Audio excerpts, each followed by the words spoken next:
اب یہاں ایک سوال پیدا ہوتا ہے کہ ہم بھی اللہ کو پکارتے ہیں، دعا مانگتے ہیں، لیکن ہماری دعائیں تو ایسے پوری نہیں ہوتی. تو دعائیں پوری کیوں نہیں ہوتی؟ دعائیں قبول کیوں نہیں ہوتی؟ اس کی وجوہات ہیں. وہ وجوہات اگر آپ سمجھ لیں گے تو پھر آپ اس طریقے سے دعا مانگیں گے کہ دعائیں سیدھی قبول ہوں گی. دعائیں قبول نہ ہونے کی ایک بنیادی وجہ کہ انسان اپنے گناہوں سے توبہ نہیں کرتا، اور اللہ پھر اس کی دعا کو قبول ہی نہیں کرتے. ہم گھروں میں دیکھتے ہیں جو بچہ پڑھائی اچھی کرتا ہو، اچھا گریڈ لیتا ہو، ماں باپ کی فرما برداری کرتا ہو، اگر یہ بچہ کبھی کوئی چیز مانگے تو آدھا کہے ہم اس کو چیز لے کے دے دیتے ہیں. اور جو بچہ ضدی ہو، ماں باپ کا نافرمان ہو اور گریڈ بھی اچھے نہ آتے ہو اور ماں باپ کو پریشان کرتا ہو، یہ بچہ اگر کہے نا کہ مجھے فلاں لینا ہے، باپ سنی انسنی کر دیتا ہے. اسی طرح جو بندہ اللہ کے نافرمانیاں کرتا ہے، اللہ اس کی سنی انسنی فرما دیتے ہیں. تو پہلی وجہ دعائیں قبول نہ ہونے کی اپنے گناہ ہیں.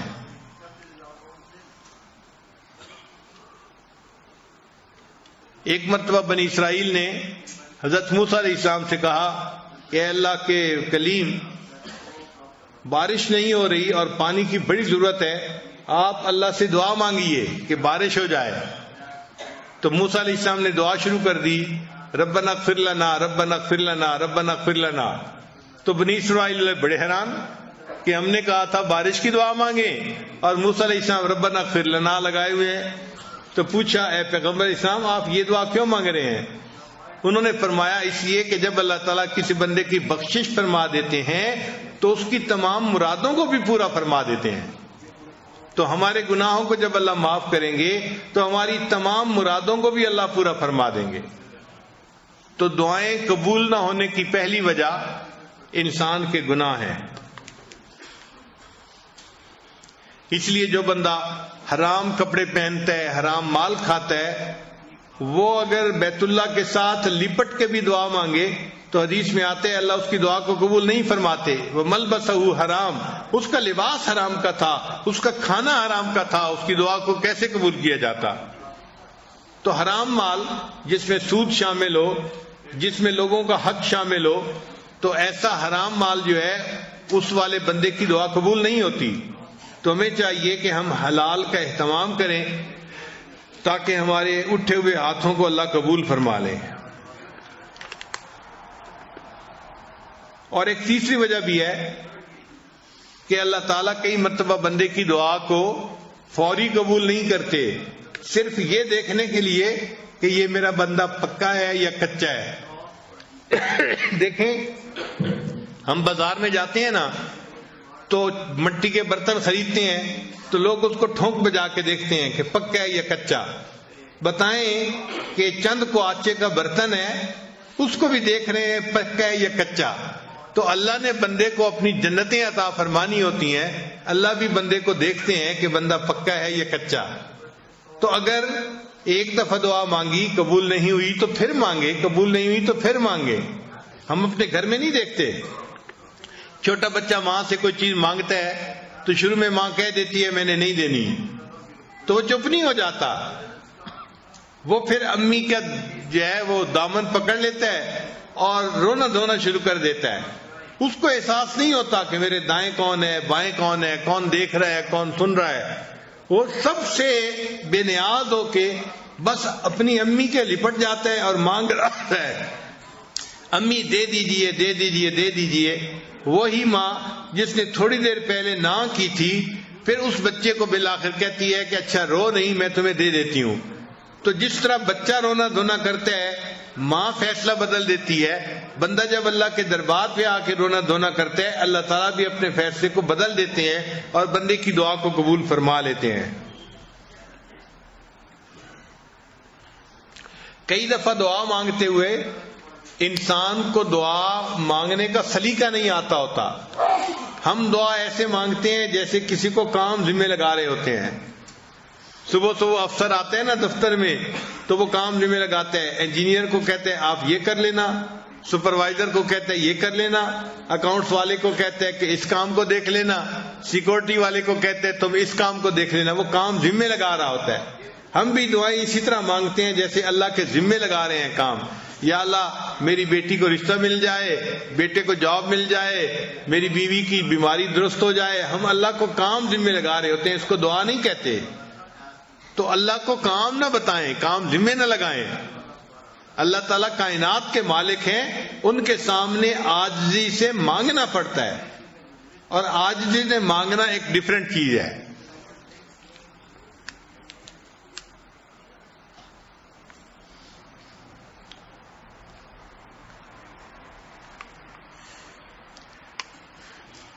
اور کئی مرتبہ دعا مانگنے والا دعا تو مانگ رہا ہوتا ہے مگر دل میں غفلت ہوتی ہے، دل میں غفلت ہوتی ہے، اور دل کی غفلت کی وجہ سے اللہ اس کی دعا کو قبول نہیں کرتے. چنانچہ حضرت موسیٰ علیہ السلام ایک دفعہ جا رہے تھے، حدیث پاک میں ہے، ایک چرواہا بڑا مانگ رہا تھا اللہ سے دعا. تو حضرت موسیٰ علیہ السلام نے دیکھا کہ وہ رو بھی رہا ہے، دعا بھی مانگ رہا ہے. تو حضرت موسیٰ علیہ السلام نے اللہ تعالیٰ سے فریاد کی کہ اے اللہ، آپ کا بندہ ہے، آپ کے سامنے آہوازاری بھی کر رہا ہے اور دعا بھی مانگ رہا ہے، اور آپ دعا کو قبول نہیں فرما رہے. تو رب کریم نے جواب دیا کہ اے میرے پیارے موسیٰ علیہ السلام، یہ دعا تو مجھ سے مانگ رہا ہے مگر اس کا دل غیر میں اٹکا ہوا ہے، اس کا دل کسی اور میں اٹکا ہوا ہے. جب تک دل ادھر سے چھوٹے گا نہیں میں اس کی دعا کو قبول نہیں کروں گا. کہ دل تو میرا گھر ہے نا، تو بجائے اس کے کہ دل میں مجھے بساتا، اس نے دل میں کسی مخلوق کو گھسا لیا ہے، اس لیے دعا قبول نہیں ہوتی. تو حضرت موسیٰ علیہ السلام نے چرواہے کو بتایا، چرواہے نے اس سے توبہ کی اور اللہ نے اس کی دعا کو قبول فرما لیا. اب ہماری دعا کی قبولیت کئی مرتبہ یہ بھی ہوتی ہے دیر اس میں کہ دل اٹکا ہوا ہوتا ہے. نوجوان لوگ ہیں، کسی کا دل اے میں اٹکا ہوا ہے، کسی کا دل بی میں اٹکا ہوا ہے، کسی کا دل سی میں اٹکا ہوا ہے. تو جب دل غیر میں اٹکا ہوا ہو تو پھر اللہ تعالیٰ اس کی طرف توجہ نہیں فرماتے کہ تم نے میرے گھر پر غیر کو قبضہ دے دیا اور غیر کو گھسا لیا، میں تمہاری بات ہی نہیں سنتا. تو ہمیں چاہیے کہ ہم اپنے دل کو اللہ کے لیے خالص کر کے پھر اللہ سے دعا مانگیں.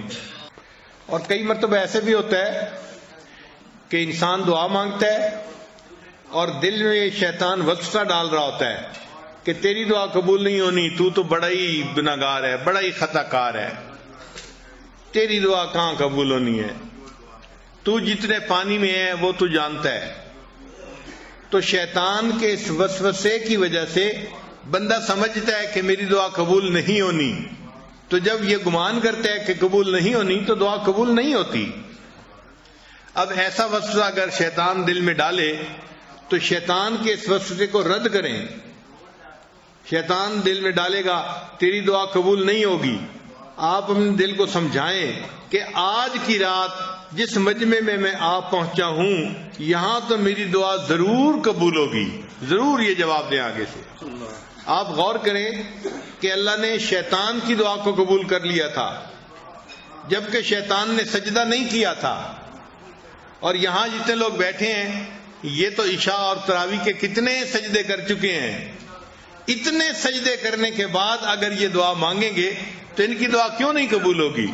تو شیطان بدبخت کو جواب دے کہ مردود تو نے تو سجدہ نہیں کیا تھا، اللہ نے پھر بھی تیری دعا کو قبول کر لیا. میں تو اتنے سجدے کر کے اللہ کے گھر میں بیٹھا ہوں، میری دعا اللہ قبول کیوں نہیں کریں گے؟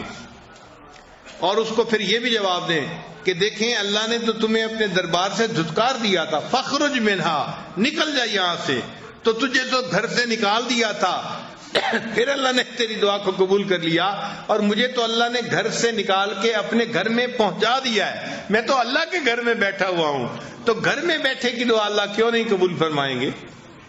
تو اس لیے شیطان اگر یہ وسوسہ ڈالے تو اس کو جواب دیں کہ بدبخت تیری دعا قبول ہو گئی تھی تو میری یقیناً قبول ہوگی.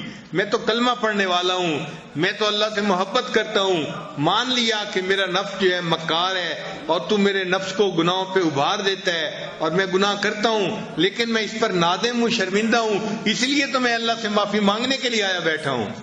تو اللہ تعالیٰ کسی بندے کی دعا کو رد نہیں فرمائیں گے, یقیناً دعاؤں کو اللہ قبول کرے گا. اللہ اکبر لا الہ الا اللہ